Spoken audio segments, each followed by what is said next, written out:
छोटा सा सुनाते हैं। राम दरबार की झांकी देखेंगे तो राम लक्ष्मण जानकी हैं, हनुमान जी के चरणों में बैठे हैं। वो भजन है, दुनिया चले ना श्री राम के बिना, राम जी चले ना हनुमान के बिना। दुनिया चले ना श्री राम के बिना, दुनिया चले ना श्री राम के बिना, राम जी चले न हनुमान के बिना। दुनिया चले न श्री राम के बिना, राम जी चले न हनुमान के बिना। दुनिया चले न श्री राम के बिना, राम जी चले न हनुमान के बिना। दुनिया चले न श्री राम के बिना, राम जी चले न हनुमान के बिना। हनुमान के बिना, हनुमान के बिना, हनुमान के बिना, हनुमान के बिना, हनुमान के बिना, हनुमान के बिना। दुनिया चले न श्री राम के बिना, राम जी चले न हनुमान के बिना। दुनिया चले न श्री राम के बिना, राम जी चले न हनुमान के बिना। दुनिया चले न श्री राम के बिना, राम जी चले न हनुमान के बिना।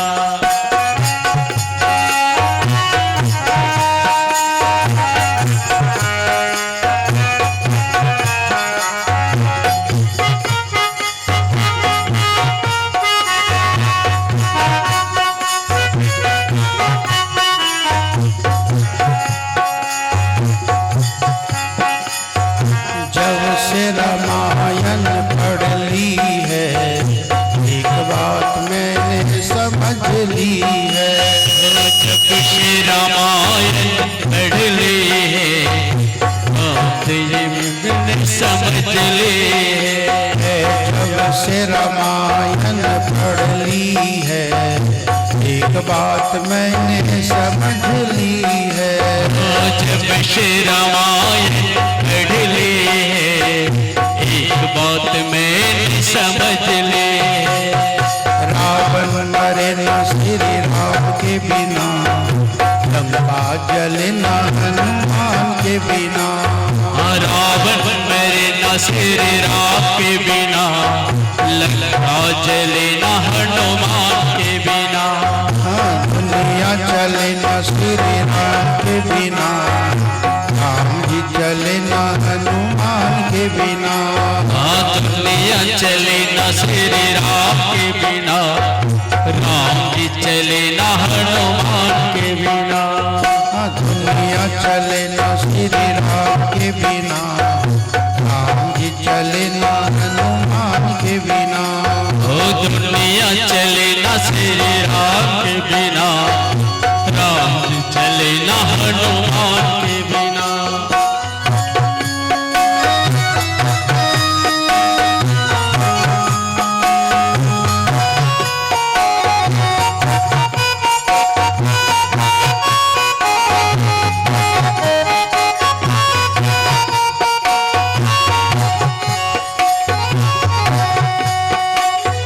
सीता हरण की कहानी सुनो, बनवारी मेरी जुबानी सुनो।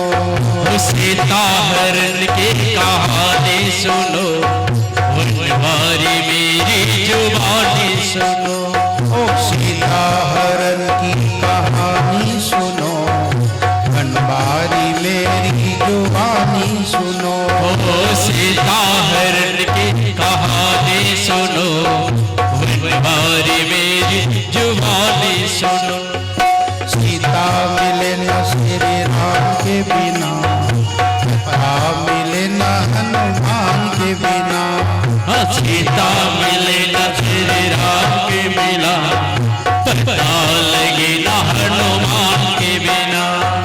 दुनिया चले न श्री राम के बिना, राम जी चले न हनुमान के बिना। दुनिया चले न श्री राम के बिना, राम जी चले न हनुमान के बिना।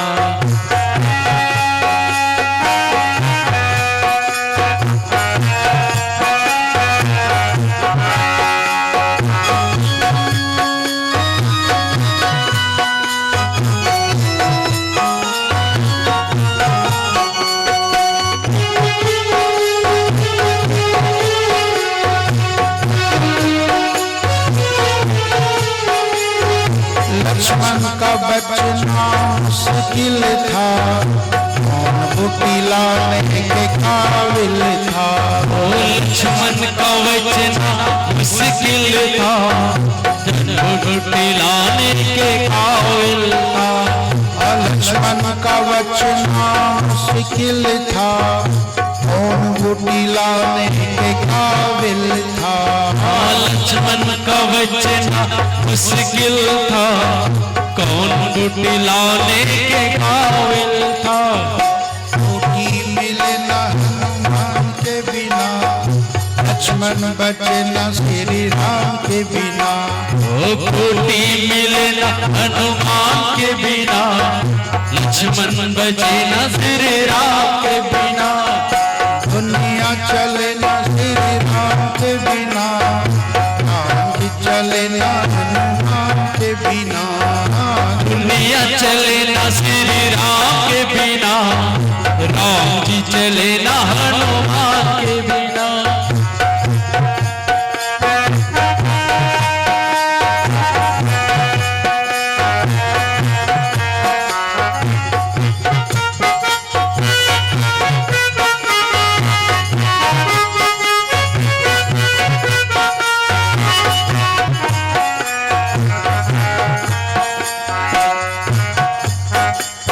सिंहासन पे बैठे हैं श्री राम जी, चरणों में बैठे हैं हनुमान जी।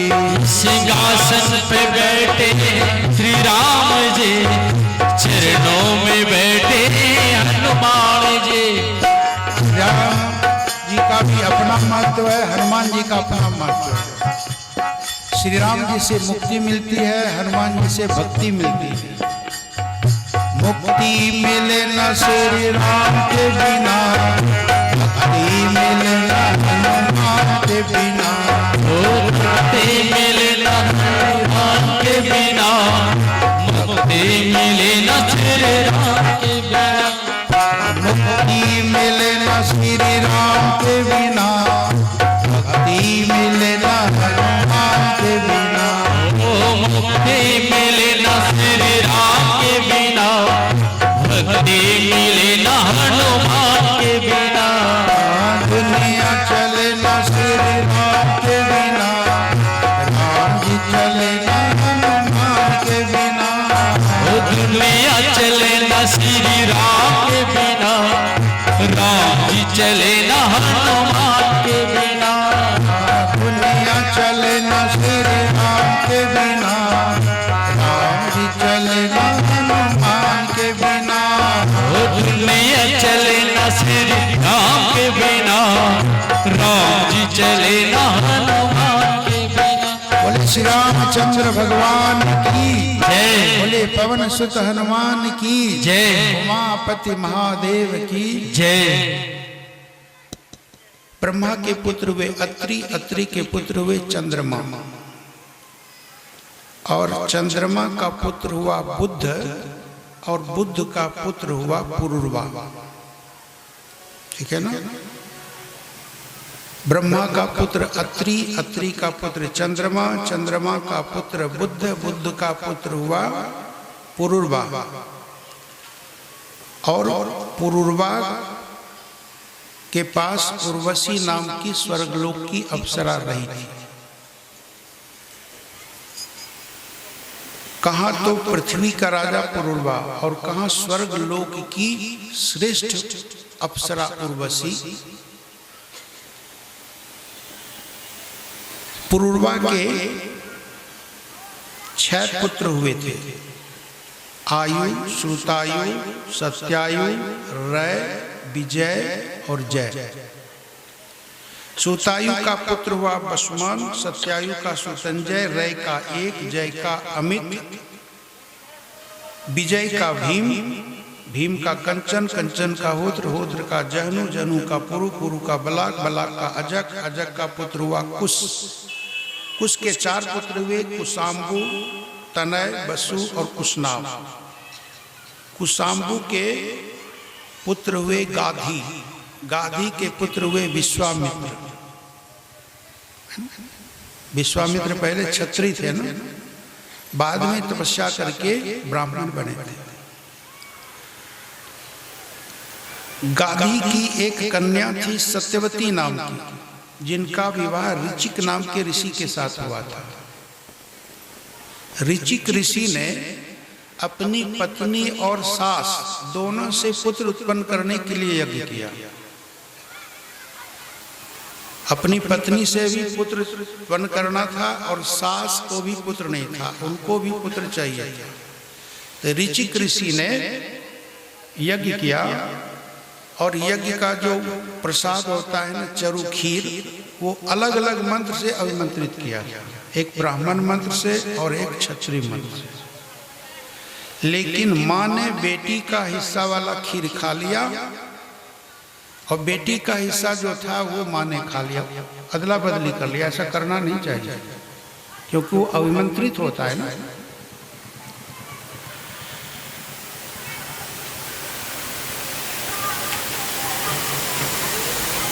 अब क्या हुआ,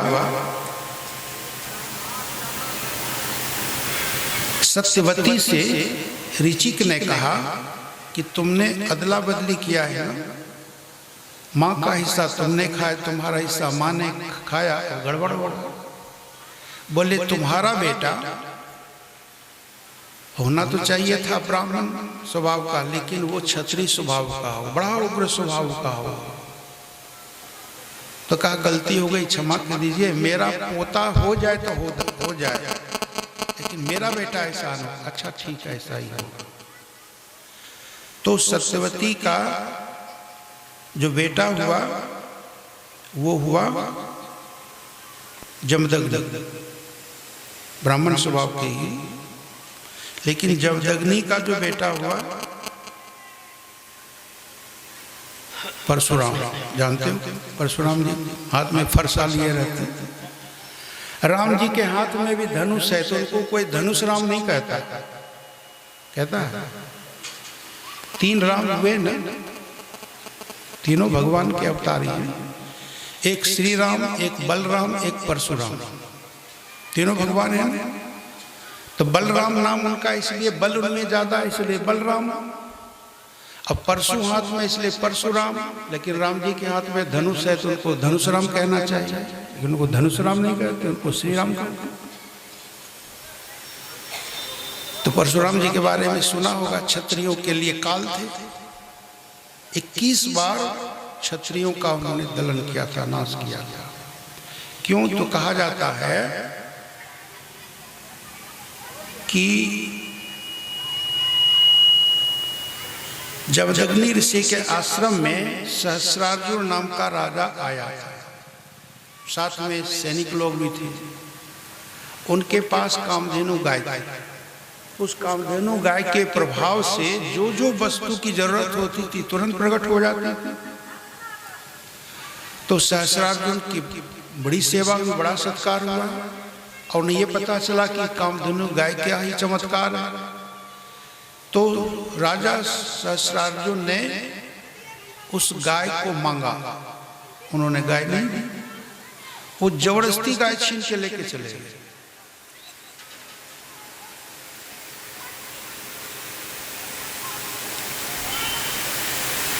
परशुराम जी ने जब पता चला कि गाय जबरदस्ती लेके चले गए, तो परशुराम जी ने जाकर के सहस्रार्जुन राजा को मार दिया और गाय वापस ले आए। पिता ने, जमदग्नि ने कहा कि बेटा तुमने ऐसा क्यों किया, तुमने पाप किया, तुमको प्रायश्चित करना चाहिए। तो परशुराम जी प्रायश्चित करने चले गए और उधर राजा के अनुयायी लोग आए, सैनिक लोग, और जमदग्नि को मार करके उनका सिर काट करके ले चले गए। अब परशुराम की जो माता है रेणुका, वो आर्तनाद कर रही, करुण पुकार कर रही है, हाय बेटा, छाती पीट रही है। परशुराम जी आए, जब पता लगा कि मेरे पिता का सिर काट दिया, तो उनको भी बड़ा गुस्सा है। अब उन्होंने प्रण कर लिया कि मैं क्षत्रियों का विनाश कर दूंगा, संहार कर दूंगा। इसलिए 21 बार क्षत्रियों का संहार किया। कहते हैं रक्त के कुंड भर गए थे, कुंड, 5 कुंड, तालाब, इतना खून बहा था क्षत्रियों का।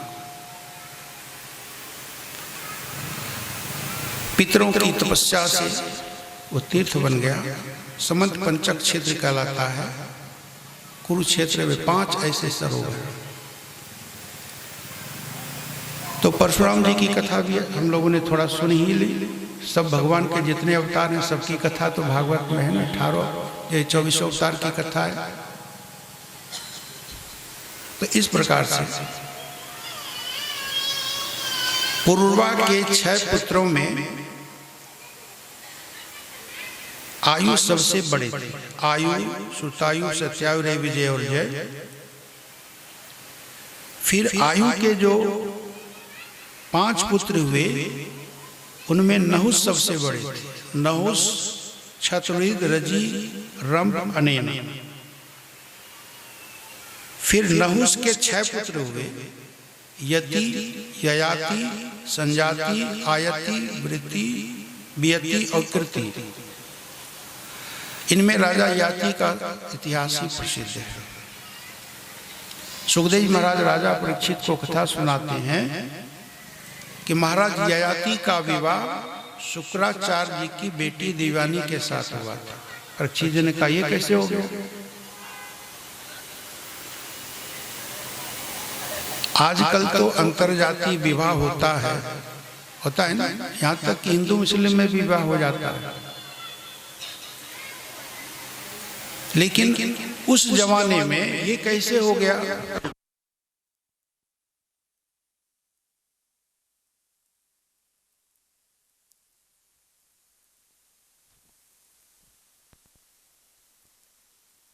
जय।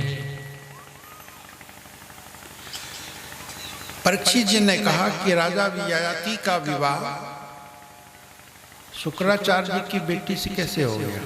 राजकुमार का विवाह ब्राह्मण कन्या से कैसे हो गया?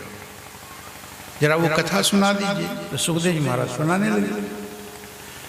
राजा ययाति शिकार खेलने के लिए वन में गए। प्यास लगी, कुएं के पास पहुंचे। कुएं में झांक करके देखा तो एक युवती निर्वस्त्र अवस्था में कुएं में गिरी पड़ी थी। वही तो देवयानी थी ना, शुक्राचार्य जी की कन्या। अब वो कुएं में कैसे गिरी है?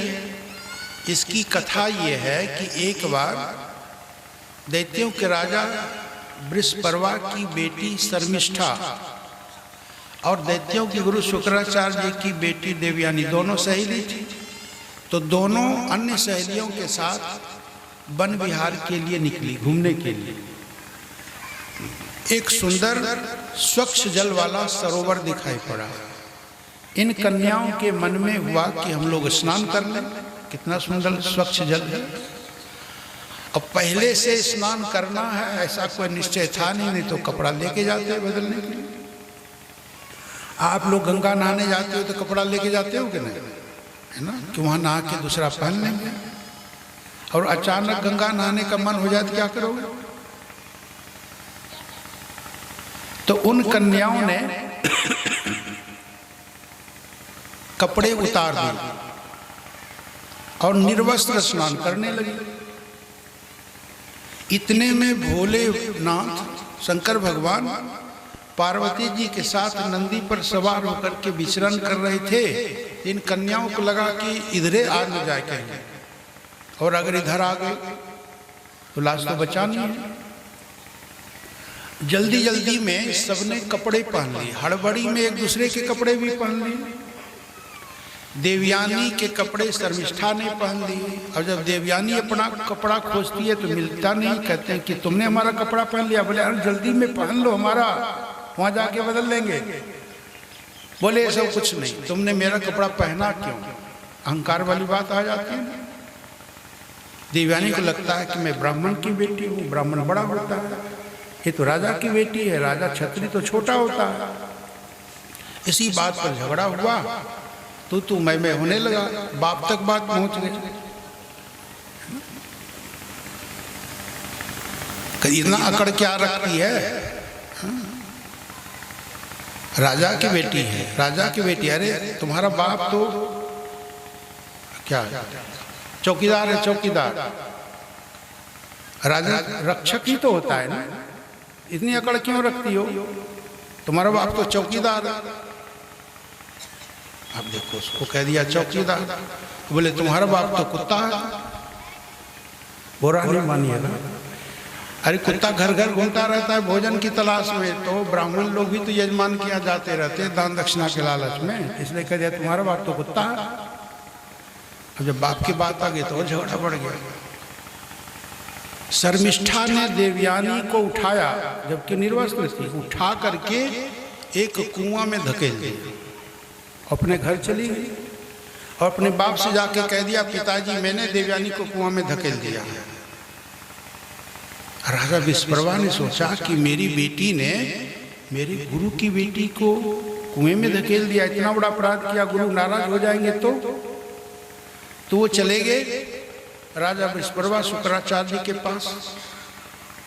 इधर क्या हुआ, इधर राजा ययाति ने देवयानी को कुएं से बाहर निकाला, कपड़ा तो उसके पास था नहीं, तो उन्होंने अपना उत्तरी वस्त्र जो कंधे पर रखते हैं ना, उसको कहते हैं ऊपर वाला वस्त्र, दे दिया, लो इसको पहन लो, ओढ़ लो। फिर घर आया। अब देवयानी ने अपने पिता शुक्राचार्य जी से कहा कि इसी ने मुझे कुएं से बाहर निकाला, और जब मेरा हाथ पकड़ करके इन्होंने बाहर निकाला और मुझे निर्वस्त्र देख ही लिया, तो मैंने कह दिया कि आप मेरे पति हो जाइए, मेरा हाथ सदा सदा के लिए पकड़ लीजिए। तो पिताजी मैंने इसको अपना पति मान लिया।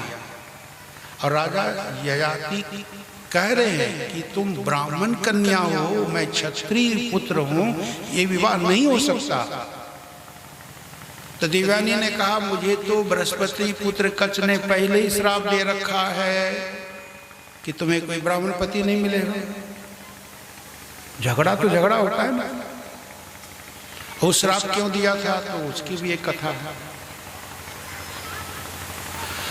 तो कहने का तात्पर्य यह है कि देवयानी ने कहा कि मैंने इसे अपना पति मान लिया है, अब आप मेरा विवाह इनके साथ कर दीजिए और विदा कर दीजिए। शुक्राचार्य जी ने राजा ययाति को अपनी कन्या देवयानी सौंप, हाथ पकड़ा दिया, विवाह हो गया। अब ससुराल जाने वाली थी, तब तक विस्प्रभा आया क्षमा मांगने। देवयानी कहती पिताजी यहाँ नहीं रहना, चलिए इस नगर को छोड़ करके। अब शुक्राचार्य जी तो बेटी के अधीन है। विस्प्रभा सोचते हैं कि अगर हमारे गुरुजी नगर छोड़ के चले जाएंगे तो हमारा तो अमंगल होगा, विनाश होगा। शुक्राचार्य से प्रार्थना करते हैं गुरुदेव आप मेरे नगर को छोड़ करके नहीं जाइए, मेरी रक्षा कीजिए। का बेटी से बात कर लो, बेटी नहीं मान रही, मैं क्या करूं। तो राजा विस्प्रभा ने देवयानी से ही गिड़गिड़ा करके कहा कि बेटी हम क्षमा मांग रहे तुमसे, तुम अपने पिताजी से कह दो कि नगर छोड़ के ना जाए। तो देवयानी ने कहा सुनिए, एक शर्त पर मैं अपने पिता को यहाँ रहने दूंगा। वो शर्त यह है कि तुम्हारी बेटी मेरी दासी बन करके जीवन भर मेरे साथ ससुराल में रहे, मेरी दासी बन करके रहे। आखिर में यही हुआ। राजा ययाति से शुक्राचार्य जी ने कहा कि मेरी बेटी देवयानी तो तुम्हारी धर्म पत्नी है, इनसे तो संतान उत्पन्न करना तुम्हारा धर्म है, लेकिन खबरदार ये शर्मिष्ठा तुम्हारी दासी है, तुम्हारी पत्नी नहीं। अब जब देवयानी के दो पुत्र हो गए यदुवंश और वसु, तो शर्मिष्ठा को लगा कि मेरा भी तो पुत्र होना चाहिए, मेरा तो विवाह होगा ही नहीं, जीवन भर ऐसे ही रहना पड़ेगा, तो मुझे भी तो पुत्र चाहिए। राजा ययाति से कहा शर्मिष्ठा ने कि मुझे भी पुत्र चाहिए। अब उनसे भी पुत्र हो गए, 3 पुत्र हो गए, द्रुह्यु, अनु और पुरु नाम। अब देवयानी को जब पता चला कि शर्मिष्ठा के ये तीनों बच्चे मेरे पति से ही पैदा हुए हैं, तो गुस्सा हुआ। गुस्सा होना स्वाभाविक है कि मेरे पति ने मेरे साथ छल किया। देवयानी नाराज हो गई महाराज ययाति से और गुस्सा करके अपने पिता के घर चली गई शुक्राचार्य के पास। पीछे पीछे राजा ययाति भी गए मनाने के लिए। शुक्राचार्य जी को गुस्सा आ गया कि तुमने मेरी आज्ञा का उल्लंघन किया, अब जाओ तुम, मैं श्राप देता हूं कि बूढ़े हो जाओ। तुरंत बूढ़े हो गए। राजा ययाति जब बूढ़े हो गए तो शुक्राचार्य जी के सामने गिड़गिड़ाने लगे कि ये जो श्राप आपने मुझे दिया है ये बुढ़ापा वापस ले लीजिए, मेरी भोग लालसा पूरी नहीं हुई है। अब शुक्राचार्य जी कहते हैं श्राप तो मैंने दे दिया, अब मैं क्या कर सकता हूं? हाँ, एक उपाय है, तुम किसी से जवानी ले लो बुढ़ापा दे करके। जैसे हमारे घर में गेहूं है, आज भात खाने का मन है तो गेहूं ले लो, थोड़ा चावल बदले में ले लो। ऐसे कहते हैं तुम अपना बुढ़ापा किसी को दे दो, बदले में जवानी ले लो, हमको कोई आपत्ति नहीं। दूसरा कौन जवानी देगा, कौन बुढ़ापा लेगा? अब बच्चे बड़े हो गए थे, जवान हो गए थे, तो राजा ययाति ने अपने बेटों से जवानी मांगी। बेटा जवानी दे दो, हमारा बुढ़ापा ले लो। अब कौन बेटा बाप को जवानी देगा? 4 बेटों ने जवाब दे दिया, लेकिन 5वां बेटा जो था पुरु नाम का, सबसे छोटा, उसने सहर्ष अपनी जवानी दी और पिता का बुढ़ापा ले लिया। देखो ऐसा भी बेटा होता है। अगर पिता नहीं होते तो मैं होता क्या? ये जो शरीर है ये पिता के कारण ही तो है ना, इसलिए पिता की इच्छा पूरी हो जाए। मुझे क्या, पुरु ने अपनी जवानी दे दी और बुढ़ापा ले लिया। बेटे की जवानी लेकर के राजा ययाति ने हजारों वर्षों तक सुख भोगा, लेकिन कितना ही सुख भोगो, सुख भोगने की कामना कभी पूरी नहीं होती। और और और और और और है ना?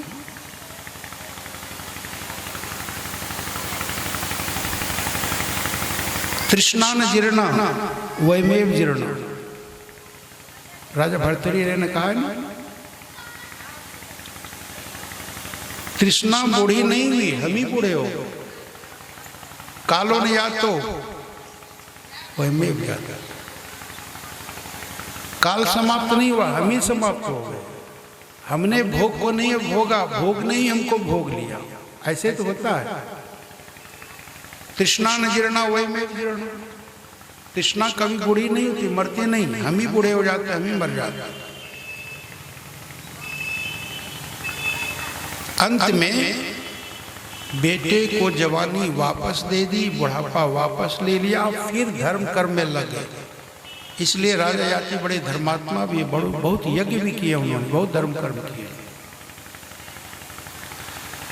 राजा ययाति ने अपने अनुभव से शिक्षा दी है कि संसार के जितने भी धन है, भोग है, भोग सामग्री है, स्त्री है, जमीन है, पशु है, अन्न है, सोना चांदी है, ये सब का सब किसी के हाथ लग जाए, किसी एक के हाथ में आजाधिकार हो जाए, तब भी उसकी तृष्णा समाप्त नहीं हो सकती।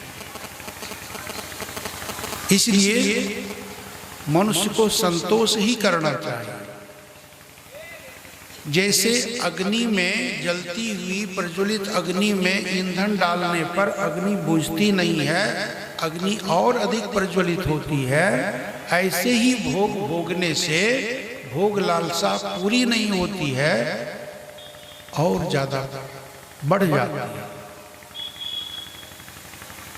इसलिए कहा बिनु संतोष की काम नसाही, काम अक्षत सुख सपने हूं नाही। तुलसीदास जी ने लिखा ना, बिना संतोष किए कामना का नाश नहीं होता, और जब तक कामना है तब तक सुख कहां, शांति कहां। इस प्रकार से राजा ययाति का उपदेश। अब आगे चलते हैं। देखो राजा ययाति के 5 पुत्र हुए, यदु, तुर्वसु, द्रुह्यु, अनु, पुरु। इसी यदु वंश में भगवान कृष्ण का अवतार हुआ। वन। इसीलिए हम इन लोगों की कथा सुनते हैं। आगे कुरु वंश का वर्णन है। इसी वंश में महाराज दुष्यंत हुए, जिनके पुत्र हुए भरत जी, शकुंतला के गर्भ से। इसी वंश में राजा रंतिदेव, जो बड़े धर्मात्मा थे, करुणाशील थे, एक बार 48 दिनों तक भूखे प्यासे रहना पड़ा था। 49वें दिन खाने पीने का सामान मिला था तो वो भी सब बांट दिया था। जल भी अपने पास बचा करके नहीं रखा था। कितने उदार, कितने करुणाशील थे, कितने धर्मात्मा थे। और भगवान से उन्होंने यही प्रार्थना की है कि हे प्रभु, संसार का सब प्राणी सुखी रहे, कोई दुखी न रहे, सबका दुख आप मेरी झोली में डाल दो, मैं सबका दुख भोग लूं ताकि किसी को दुखी न रहना पड़े। इतना उदार आचार था।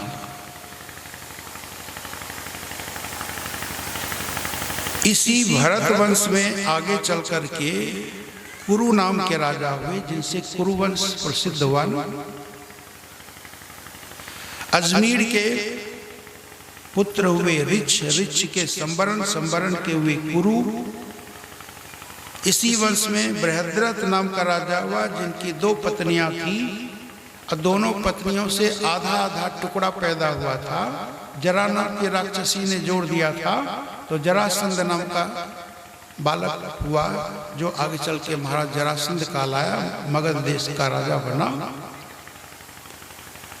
इसी कुरुवंश में महाराज शांतनु हुए, जिनका विवाह गंगा के साथ भी हुआ था और गंगा पुत्र भीष्म हुए थे। महाराज शांतनु का विवाह सत्यवती के साथ भी हुआ था और सत्यवती से 2 पुत्र हुए थे, चित्रांगद और विचित्रवीर्य नाम के। चित्रांगद नाम के गंधर्व के द्वारा मारा गया था, उनका तो अभी विवाह भी नहीं हुआ था। विचित्रवीर्य का विवाह नहीं हो रहा था, तो विचित्रवीर्य के विवाह के लिए भीष्म ने काशी नरेश की 3 कन्याओं का स्वयंवर से ही हरण कर लिया था। उन कन्याओं के नाम थे अंबा, अंबिका, अंबालिका। अंबा एक राजा से प्रेम करती थी, इसलिए अंबा को तो वापस भेज दिया गया। अंबिका और अंबालिका ये दोनों विचित्रवीर्य की पत्नियां हुई। 9 वर्षों तक दोनों पत्नियों के साथ दाम्पत्य जीवन जिया, सुखभोग किया। विचित्रवीर्य मर गया और कोई पुत्र हुआ नहीं। आगे वंश कैसे चलेगा? भीष्म से सत्यवती ने कहा कि तुम विवाह करो, वंश चलाओ। का मैं विवाह नहीं कर सकता, मैंने तो प्रतिज्ञा कर रखी है। व्यास जी को बुलाया, व्यास जी ने सत्यवती माता को प्रणाम किया। सत्यवती ने कहा, बेटा अब तुम ही वंश को आगे बढ़ाओ। तब व्यास जी की ही कृपा से 3 पुत्र हुए, जानते हैं ना, पांडु, धृतराष्ट्र और विदुर। पांडु के 5 पुत्र हुए, सब नाम जानते हो, युधिष्ठिर, भीम, अर्जुन, नकुल, सहदेव। 2 पत्नियां थी, कुंती और माद्री। कुंती से 3 हुए थे और माद्री से 2 हुए थे, नकुल, सहदेव। अर्जुन के पुत्र हुए अभिमन्यु और अभिमन्यु के पुत्र हैं परीक्षित जी महाराज, जिन्हें सुखदेव जी महाराज भागवत कथा सुना रहे हैं। आगे यदुवंश का वर्णन किया गया है। 9वें स्कंद को यहीं पर विराम देते हैं, 10वें स्कंद की कथा में चलते हैं। बोले वृंदावन बिहारी लाल की। अब 10वें स्कंद में तो भगवान श्री कृष्ण का जन्मोत्सव है ना।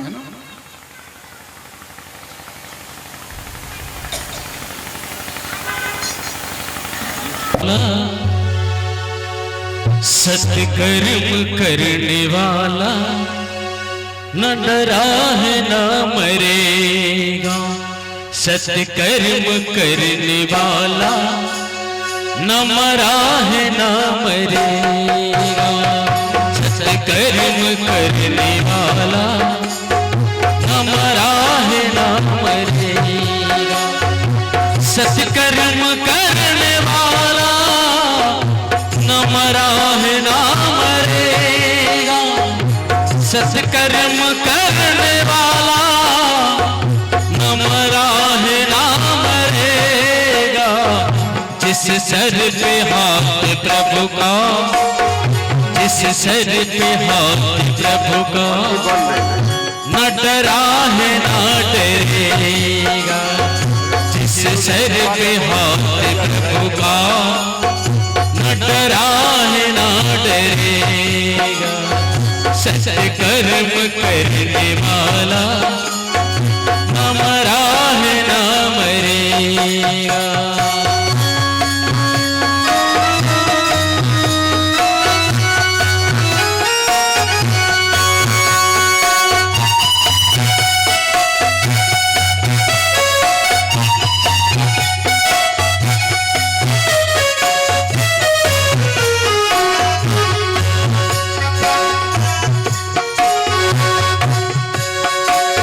सतपथ पर चलने का जिसने व्रत लिया,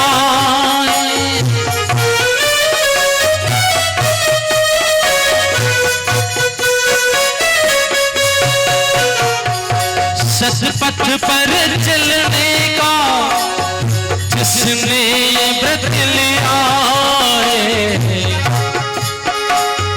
राहों में खाके ठोकर, राहों में खाके ठोकर, न गिरा है न गिरेगा। राहों में खाके ठोकर, न गिरा है न गिरेगा।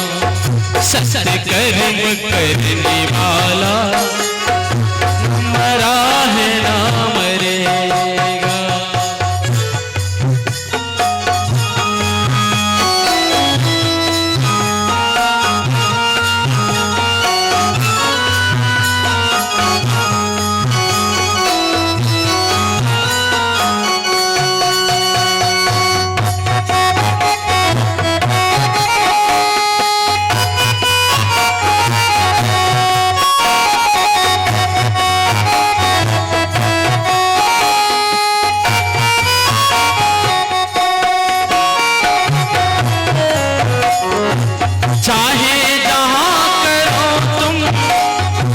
करना है अंत तुमको,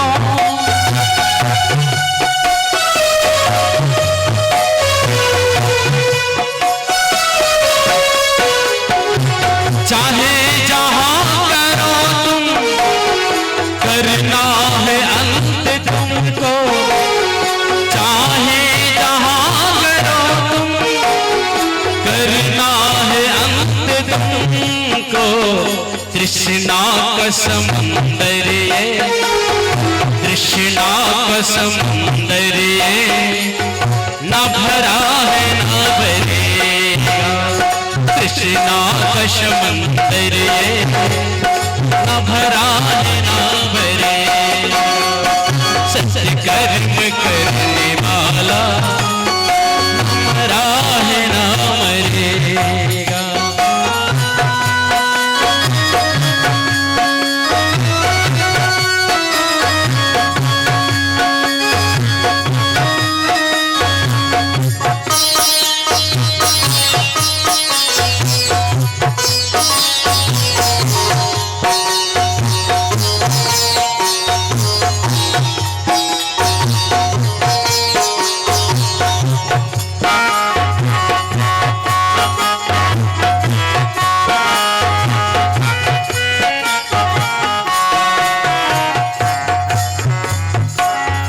प्रभु की शरण में जो भी सब कुछ यूं लुटाया,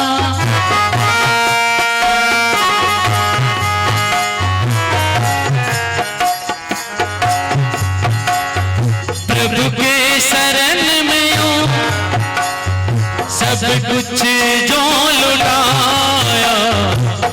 रथ पे कृष्ण बैठा, जिस रथ पे कृष्ण बैठा, ना अड़ा है ना अड़ेगा। हाँ, जिस रथ पे कृष्ण बैठा, ना अड़ा है ना अड़ेगा। सत्कर्म करने वाला न मरा है ना मरेगा। सत्कर्म करने वाला न मरा है ना मरेगा। सिर सर पे हाथ प्रभु का, डरा है ना डरेगा। जिस सर पे हाथ प्रभु का, न डरा है ना डरेगा, न डरा है ना डरेगा, न डरा है ना डरेगा। सुख समृद्धि होती है। और निष्काम पुण्य हो तो तब तो क्या कहना, तब तो भगवान की प्राप्ति हो जाती है, परम धाम की प्राप्ति हो जाती है।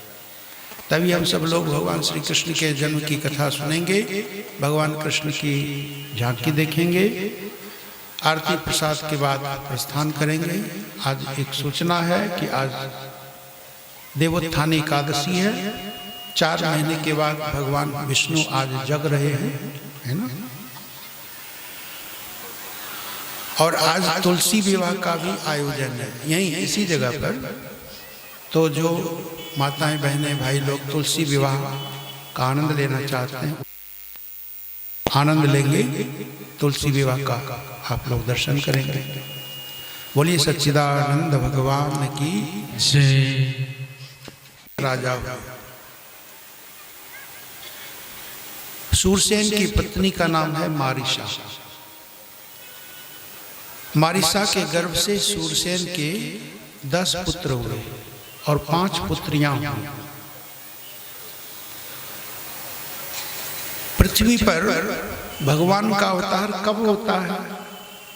तो गीता में लिखा, यदा यदा ही धर्मस्य ग्लानिर्भवति भारत अभ्युत्थानमधर्मस्य तदात्मानं सृजामि।